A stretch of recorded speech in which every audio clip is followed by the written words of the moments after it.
국회 1차 통제 관련 질문 드리겠습니다. 22시 23분 비상계엄이 선포되고 나서도 처음에는 통제까지는 안 하고 그냥 국회 7개 문마다 경찰 총 5개 기동대 300명만 배치했었죠. 그건 공소 사실이 포함되어 있는 내용입니다. 그러다 22시 45분경 증인이 김봉식 청장에게 국회에 경력 배치가 되었는지 물으려고 전화하셨다가 일시에 사람들이 많이 몰려오고 있는 상황이라 시민들 안전, 국회의 안전이 우려돼서 이 1차 통제를 하게 된 것이죠. 죄송합니다.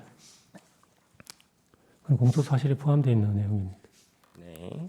국회 경비대장 목현태의 진술에 의하더라도 원래부터 국회는 18시경부터 다음날 아침 9시까지는 일반인의 출입이 금지되어 있고 국회 관계자도 신분 확인 후에 출입이 가능하다고 하던데 맞습니까? 그건 제가 잘 모르겠습니다. 네. 일시적 선별적 국회 출입 허용 부분에 대해서 여쭤보겠습니다. 김봉식 서울청장께서는 23시 07분경부터 국회 상시 출입자들의 출입을 허용했는데 알고 계시죠? 그 공소 사실이 포함되는 내용입니다. 네. 이렇게 국회 상시 출입자들 출입을 허용하게 된 경위가 김봉식 청장이 증인께 전화를 해서 국회 상시 출입자들이 출입하게 해달라고 항의를 합니다. 검토 결과 출입을 통제할 법적인 근거가 없습니다. 출입을 허용해야 하겠습니다. 라고 했고 증인도 맞네요. 라고 해서 출입을 허용하게 된 건 맞습니까? 이거 공소 사실입니다. 그래서 23시 07분경부터 2차 통제 지시가 내려간 23시 37분경까지 약 30분 동안은 국회의원, 보좌관, 국회 직원, 출입 기자 등 다수가 국회로 들어갔죠. 공소 사실이 포함된 내용 같습니다. 증인 이 시점, 그러니까 일시적 선별적 통제가 허용되고 있던 23시 07분경부터 23시 37분경 사이에 대통령으로부터 전화 받으신 거 있으시죠? 공소 사실이 포함된 내용입니다. 당시 대통령이 증인에게 전화하여 상황이 어떤지 물어봤고 증인이 대통령에게 이렇게 보고한 기억이 있는지 한번 들어보시죠. 김봉식 청장이 보고하기를 군은 아직 도착을 안 했고 사람들은 몰려오고 있고 김 청장이 검토해보니 국회의원, 국회 관계자들의 출입을 막을 법적 근거는 없어서 신분 확인 후에 들여보내고 있답니다.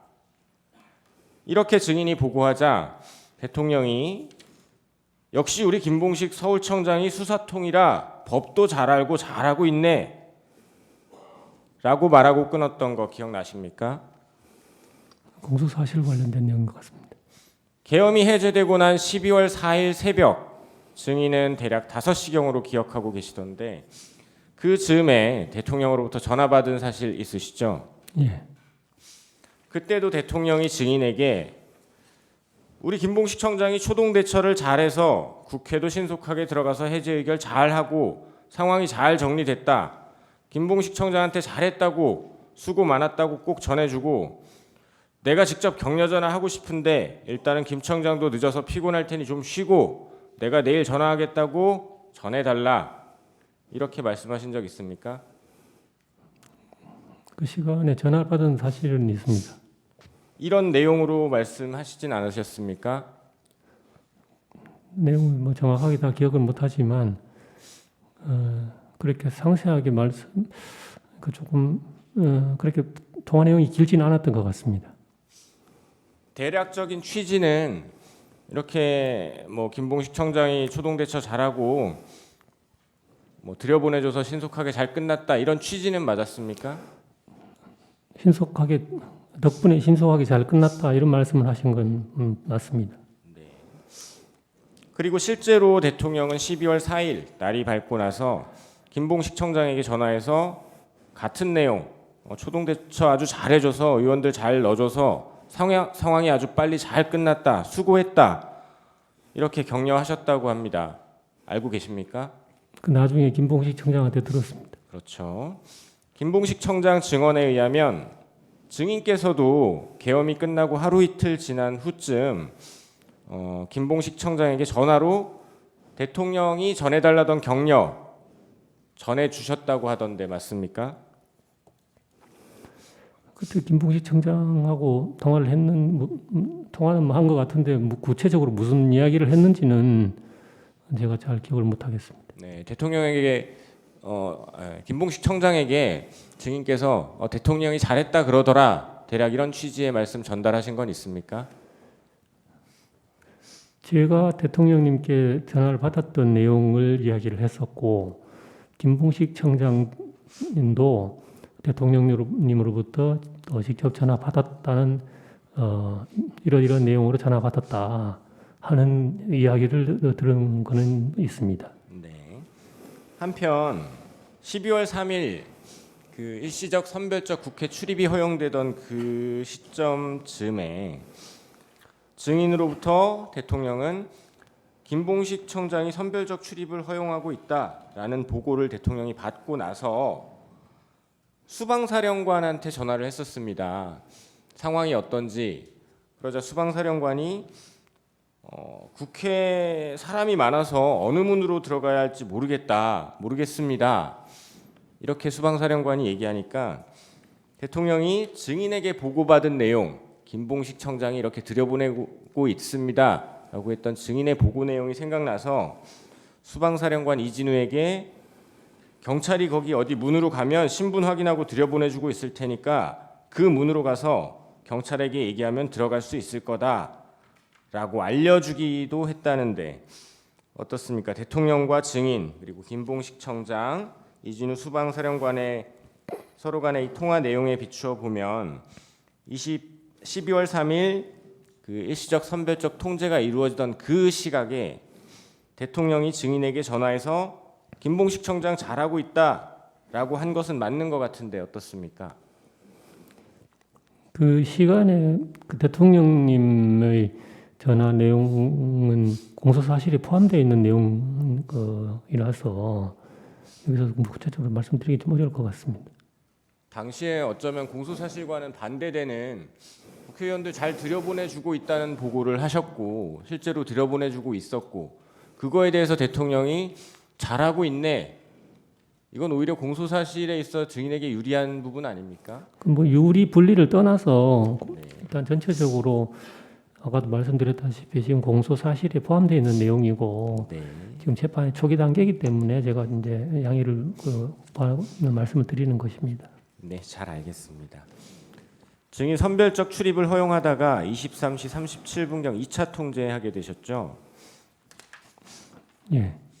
2차 통제하게 된 경위에 대해서 증인은 포고령 1호가 발령된 23시 23분 즈음 계엄사령관 박안수의 전화를 받고서라고 진술했던데 맞습니까? 그건 공소사실과 포함된 내용이네요. 당시 박안수는 포고령 1호가 발령된 사실을 알려주고 경력 증언을 요청했다고 하는데 맞습니까?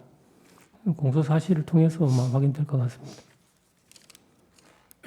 증인은 검찰 조사에서 조사 회차가 거듭되는 과정에서 이 부분에 대해서 처음에는 모르겠다.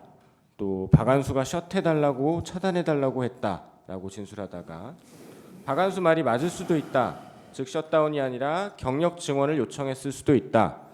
증인이 착각했을 수도 있다라고 진술했던데 박안수가 증인에게 국회를 셧해달라, 차단해달라고 한 게 맞습니까? 아니면 박안수 말대로 경력 증언을 요청한 게 맞습니까? 그것도 아니면 당시 상황이 혼란스러워서 기억이 명확하지 않으신 겁니까? 일단 경찰 검찰 조사에서 제가 기억나는 대로 증언을 했었고 진술을 했었고 그 부분은 이제 앞으로 공소 사실을 통해 가지고 확인돼야 될 내용인 것 같습니다. 네, 증인 건강이 많이 안 좋으신 것 같아서 한 두세 가지만 묻고 정리하겠습니다. 그 1, 2차 국회 통제 상황을 되짚어 보면 결국 증인이나 김봉식 청장이나 사람이 한꺼번에 많이 몰리는 상황에서 우발 대비, 질서 유지, 시민 안전을 위해서 경찰을 투입하고 선별적으로 출입시키다가 사람이 너무 많이 몰려서 통제도 했던 것으로 보이고, 이것은 증인께서도 설명하고 잘 알고 계시듯이 경찰이 사람들이 많이 몰렸을 때 당연히 해야 할 경비 업무를 수행하신 것으로 보입니다. 그런데 계엄이 끝나고 나니까 갑자기 계엄이 내란이 되고 증인이나 김봉식 청장 모두 내란 중요 임무 종사자가 되어버렸습니다. 비상계엄 당시에 증인 내란이라는 생각을 조금이라도 해보셨습니까?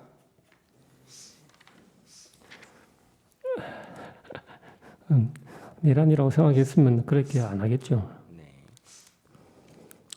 증인 비상계엄 당시에 대통령으로부터 전화 받을 때 비화폰으로 받으셨죠? 예, 그날 대통령 말고 증인에게 비화폰으로 전화 건 사람 한 명 있습니다. 맞습니까?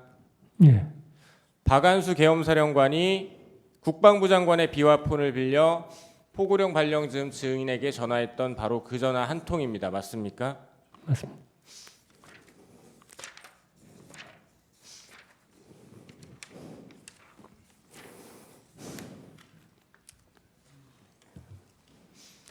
방첩사 수사관 100명이나 차량 20대 등 지원 요청은 사실 계엄법과 계엄 매뉴얼에 따라 방첩사 주도로 꾸려지는 합수본에 경찰이 합법적으로 수사관 등을 파견 지원하는 일이었는데, 수사기관에서는 이 요청을 했던 방첩사령관, 요청을 받아 협조 준비를 했던 경찰 모두 중요 임무 종사자로 지목해서 체포, 구속, 기소했습니다. 실무 라인에서도 방첩사 수사기획과장이나 경찰청 수사기획조정관 등 여러 인물들이 수차례 조사를 받으면서 특정 정치인 체포조를 가동한 것 아닌지 추궁을 당했습니다. 특히 증인 같은 경우는 혈액암이라는 지병까지 있으신 상황에서 조사 중에 아까 말씀하신 것처럼 폐렴까지 겹쳐서 건강이 극도로 안 좋았을 것으로 보입니다. 그 상황에서 수사기관에서 증인은 내란범, 특히 정치인 체포조를 출동시킨 것으로 몰려서 심리적 압박이 상당하셨을 것으로 보이는데 어떻습니까? 네, 편안한 상태는 아니었던 것 같습니다. 네, 이상 마치겠습니다. 보충 질문하시죠.